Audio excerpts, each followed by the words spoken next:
Hey Commanders fans, listen up. What just went down with the team isn't just a setback, it's a wake-up call. In a game packed with all the drama you expected, our guys fell to the Ravens, but what happened after the game could change the course of the season. What did the rival team's star quarterback say? His message was loud and clear, leaving more than a few folks stunned. If you think the worst is over, stick around because what's coming next might shake this team to its core. You won't want to miss it. And that's not all. A serious injury to one of the NFL's biggest rising stars has set off alarm bells across the league.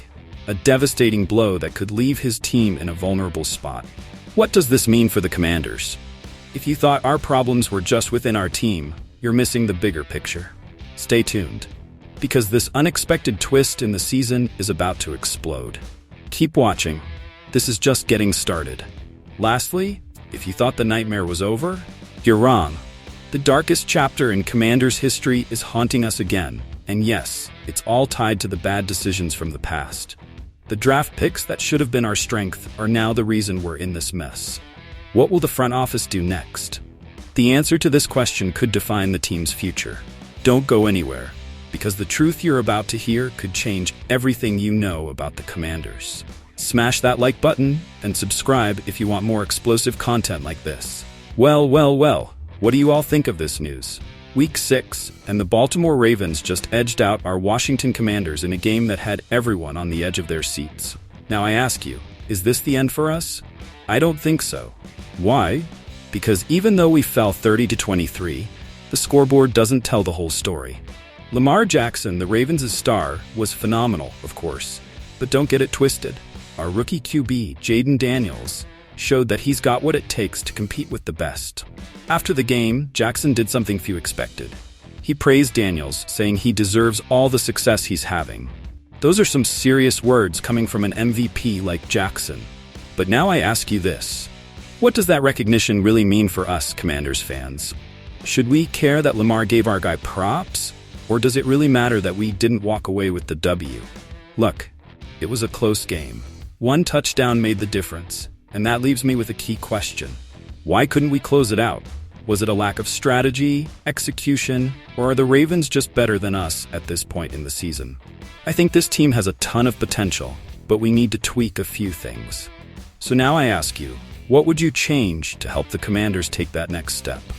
Lamar made it clear when he said the Ravens aren't the best offense in the league yet. But what about us? Where do we really stand?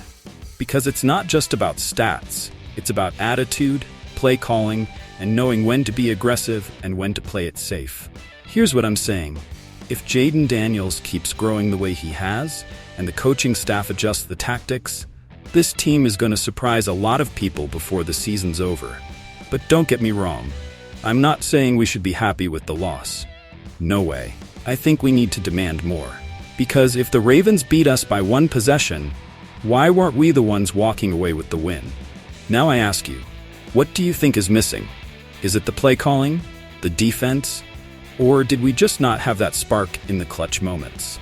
Let me be real with you. I think we've got to give credit to Daniels.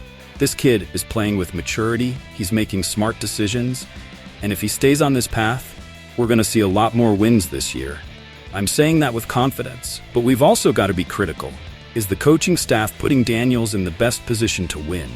Are we maximizing his talent, or are we holding him back with conservative decisions? And now, think about this. If Lamar Jackson, one of the best QBs in the league, respects our rookie quarterback, why shouldn't we have faith that Jayden Daniels can lead us to the playoffs? I'll leave you with that question, Commanders Nation. Are we going to keep doubting this team, or are we going to start believing that we can compete with the best? How can we explain that once again, the errors of the past keep haunting us? Here's the deal. What we saw in the Commanders' loss to the Ravens is a clear reflection of the poor decisions that have been made. And honestly, we're already paying the price. It's that simple. Because how is it possible that Jamin Davis and Emmanuel Forbes, 2 first-round draft picks, weren't reliable for the biggest game of the season so far? I ask, what are we doing with our picks? It's a colossal failure. And look, I'm not the only one saying this. The performance in the secondary was an absolute disaster.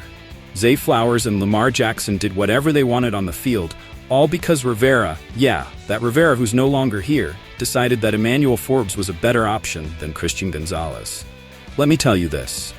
Today, Gonzalez is shining like a star on the Patriots' defense, while Forbes, well, he's sitting on the bench at best. And I wonder, how can something like this be justified? It can't, my friends, it just can't. What we're seeing are the consequences of bad draft decisions year after year.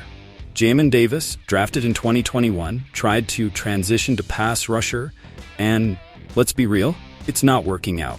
And if we keep going down this road, it seems Davis won't last much longer in Washington. Maybe, and I'm saying this sincerely, Peters should consider moving Davis before the trade deadline to at least recoup some value.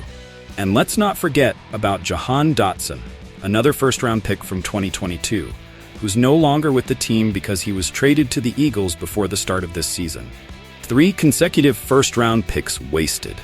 That, my friends, is simply unacceptable, especially when we see how much we invested in those players. Now I ask you, how much longer are we going to keep paying for the mistakes of the Rivera era? But it's not all lost, oh no. Now we have Adam Peters, a general manager with clear vision, collaboration, and above all, a plan. We saw it in his first draft, where he found our franchise quarterback and several valuable contributors. He's left us in a good financial position, and we have 10 draft picks for next year.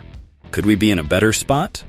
I don't think so. But the futures of players like Davis and Forbes remain up in the air. And if Peters feels they're not up to par, we've already seen he's not afraid to clean house. So friends, let's look at the big picture. Hindsight is a powerful tool, but we always knew that taking risks on Dotson, Davis, and Forbes was dangerous. And now, under Peters' direction, we're on the path to correcting those past mistakes. But will it be enough? I'm telling you this is more than just a loss. It's a heavy blow that could have serious consequences for the future of this season. Now think about this.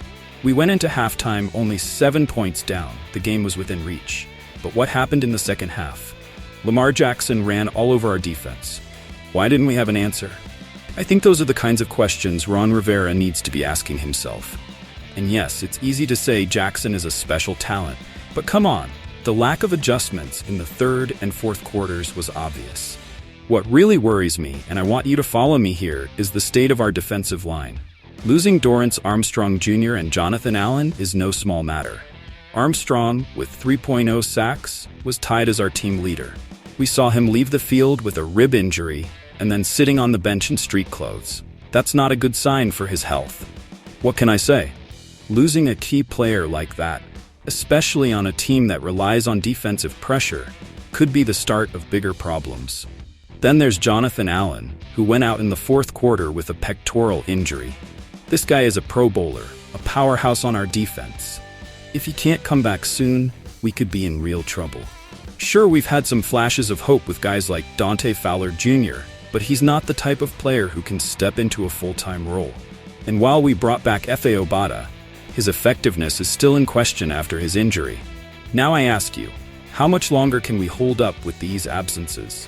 Because I'm telling you this, if Armstrong and Allen are out for an extended period, the defense isn't going to be the same. Jerzon Johnny Newton was a great draft pick, but he doesn't have Allen's experience or pedigree. And what concerns me even more is the situation on the other side of the line. Clelin Ferrell is still hurt, and with Armstrong out, who's going to pressure the opposing QB? Look, losing a game like this to the Ravens is one thing, but losing your key players is a whole different ballgame. What's happening here is that the Commanders' season is hanging by a thread. We can't move forward without a solid defense, and without Armstrong and Allen, our defense is already in trouble. Washington Commanders community. We've seen ups and downs this season, and now the question is, what do we need to secure a victory in the next matchup? Is it a key player, a brilliant play, or a completely different mindset? I believe that with the right adjustments, we can go far. How far do you think this team can go? On the other hand, I want to hear your thoughts. Would you give Davis and Forbes another chance, or do you think it's time to change course? Comment below, because your opinion matters, and this rebuild has just begun. And speaking of critical decisions, do you think this team can move forward without Dorrance Armstrong Jr. and Jonathan Allen? Or do you think this could be the downfall of a season that promised so much? If we don't take swift action, the 2024 season could slip away from us. Share your thoughts in the comments because your voice is part of this conversation. Don't forget to join this amazing community that's not just a channel, it's a family of true Commanders fans. Subscribe and hit the notification bell to stay updated on all the news and be part of this journey together. And remember, hail to the Redskins!